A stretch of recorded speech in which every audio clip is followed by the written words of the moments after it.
We're going to have a look through Earl's Court here. This is a good example of what can be done with an arcade. Now, arcades are very common in particularly some of the older country towns. And this one, as you can see, it's got a coffee shop and a dress shop as the prime tenants at the front. Now, the challenge that these people had is probably 12 months ago, from here on down, was all one tenant. They had the left-hand side, the right-hand side, and actually upstairs as well. And that tenant has since moved out. So they had a big risk of being in a situation where they were going to be vacant.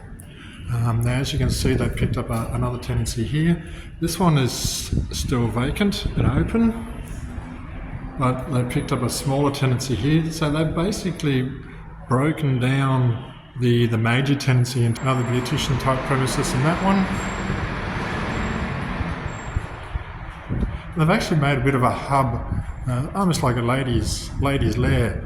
You've got a lot of women-centred businesses here, so there's nails and makeup, and even upstairs they've managed to let that to the shop downstairs. So not a lot of money done on the floors. It's still an old arcade. But the owners have been very clever, or slash maybe very lucky, in being able to re-let this area.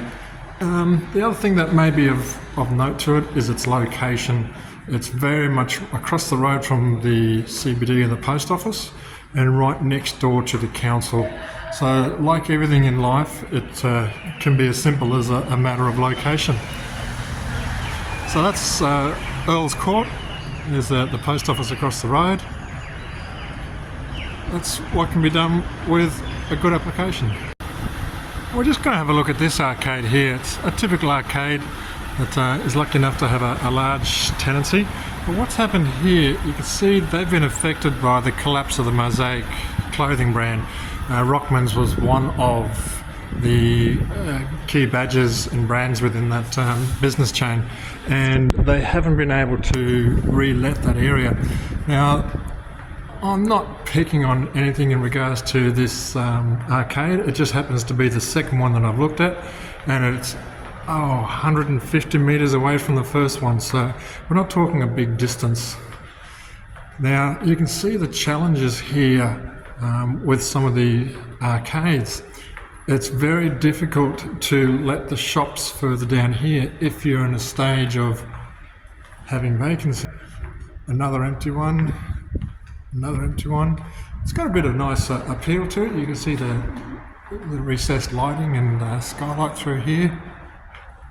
But it poses a real challenge for the owners. How do you go about letting all these spaces?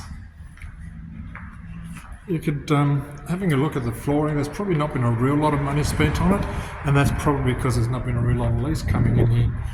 Now, this business has been here for a long time, and yet more empty shops. Another empty shop. So it's not like it's a bad building by any standards, but it's very challenging being a business person. You see this one needs a bit of work. As a business, would you pick up a tenancy in here? You'd need to have a really good price, and you'd almost feel a little bit frightened being the only tenant here. Even at the benefit of this arcade, like a lot of them, is they have a front and a back. This one has been left empty for a fair while as well. And here's the other main anchor tenant.